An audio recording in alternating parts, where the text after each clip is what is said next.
Discuss that 5-fold symmetry is not possible for crystal.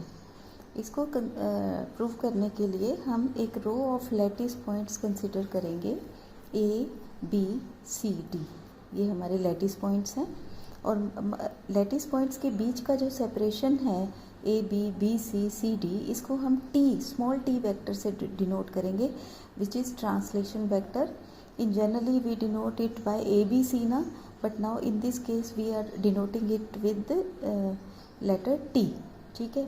अब मान लो कि हमने इसको क्या किया कि मान लो ये लैटिस जो है वो n fold rotational symmetry exhibit करती है. n फोल्ड रोटेशन सिमेट्री का मतलब है कि ये लैटिस में कोई भी एक्सिस अगर हम कंसीडर करें किसी लैटिस पॉइंट में से पास करती हुई, तो थीटा एंगल से रोटेट करने पर ये स्ट्रक्चर इनवेरिएंट रहता है. तो हमने क्या किया, ए बी और सी डी को लिया, ए बी और सी डी को लिया और हमने दोनों को रोटेट किया through an angle theta which is equal to 360/n. हमने बी पॉइंट को पे रोटेशन एक्सिस कंसिडर की जो कि परपेंडिकुलर है इस प्लेन के. ठीक है, बी में से पास कर रही है और परपेंडिकुलर है, और हमने ए बी को थीटा एंगल से रोटेट किया क्लॉकवाइज. जब हमने ए बी को थीटा एंगल क्लॉकवाइज से रोटेट किया तो हमारे पास जो नया लैटिस पॉइंट आया वो पी है. ठीक है, उसी तरह हमने सी डी से सी पॉइंट में से रोटेशन एक्सिस को कंसीडर किया perpendicular to the plane of the board, plane of the paper, and यहाँ से हमने सी डी को theta angle anti clockwise rotate किया. जब हम सी डी को theta angle anti clockwise rotate करेंगे तो हमारे पास लैटिस पॉइंट आ जाएगा डी, नया पॉइंट आ जाएगा पी क्यू सॉरी. तो ये जो हमारे पी क्यू नए लैटिस पॉइंट्स आए तो बी पी भी टी के बराबर होगा और सी क्यू भी टी के बराबर होगा. और ट्रांसलेशन सिमेट्री अगर एग्जिबिट करेगी, अगर ये रेगुलर पीरियोडिक एरे है, तो हमारा ये जो पी क्यू है it should be equal to some integral multiple of T where M is any integer. तो हमारे पास क्या होगा, हमारे पास ये इक्वेशन आ गई कि A B B C C D B P C Q ये तो सारे टी के बराबर होंगे, but P Q should be equal to M T where M is any integer. अब हमारी इस पूरी फिगर की से हमें पता लगेगा पी क्यू किसके बराबर है. पी क्यू हमने एम टी से तो कर लिया, ट्रांसलेशन सिमेट्री कहती है कि P Q should be equal to M P, but geometry से पी क्यू किसके बराबर है, P Q is equal to P R plus R S plus S Q. P Q is equal to P R plus R S plus R S plus S Q. अब P R क्या है, P R क्या होगा, अगर ये angle theta है तो ये एंगल भी अल्टरनेट एंगल थीटा होगा. ये थीटा हुआ, ये परपेंडिकुलर हुआ, ये पी आर क्या हो गया, बेस हो गया.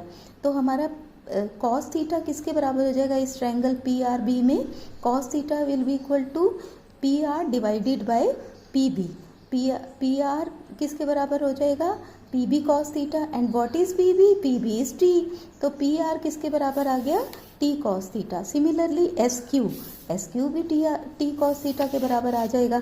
तो और हमारा ये बीच में बचा आर एस, ये तो टी के बराबर है क्योंकि this B C is equal to R S.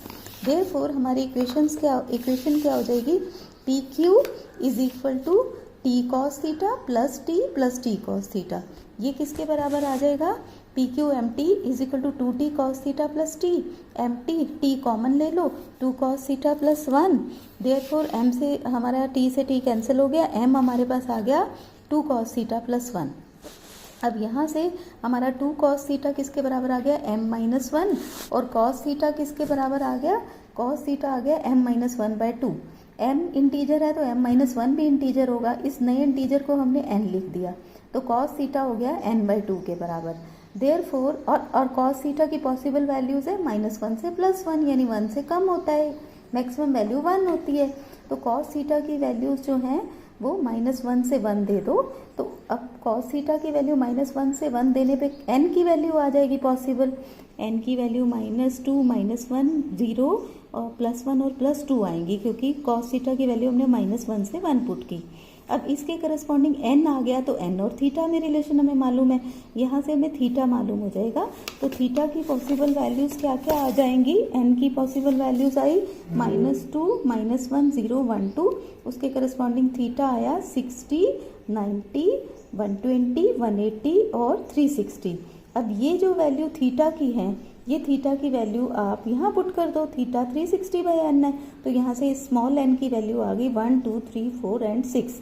इसमें n इज इक्वल टू 5 नहीं आया, तो इसका मतलब n is equal to 5, that is 5-fold rotational symmetry is not possible for crystal because it is not compatible with the translation symmetry. क्योंकि P Q को M हमने किसके अकॉर्डिंग माना है, ट्रांसलेशन सिमेट्री से माना है, तो ट्रांसलेशन सिमेट्री के अकॉर्डेंस में नहीं है, इसलिए n इज इक्वल है। इसको हम फिजिकली भी प्रूव कर सकते हैं। देखो जो फिगर हमारी 5-fold रोटेशन को सिमेट्री को एग्जिबिट करेगी वो पेंटागन होगी। तो जिस भी क्रिस्टल में 5-fold रोटेशनल सिमेट्री होगी उसमें यूनिट सेल जो है वो पेंटागन्स की होगी। अगर हम किसी क्रिस्टल में पेंटागन को फिल करते हैं, कंटिन्यूस फिलिंग करते हैं, तो ये स्पेस रह जाता है बीच में। हम कंटिन्यूस पेंटागन्स को फिल कर रहे हैं स्पेस में, तो ये बीच में जो ये फेसेस हैं, ये जो स्पेसेस हैं, ये ब्लैंक रह जाते हैं।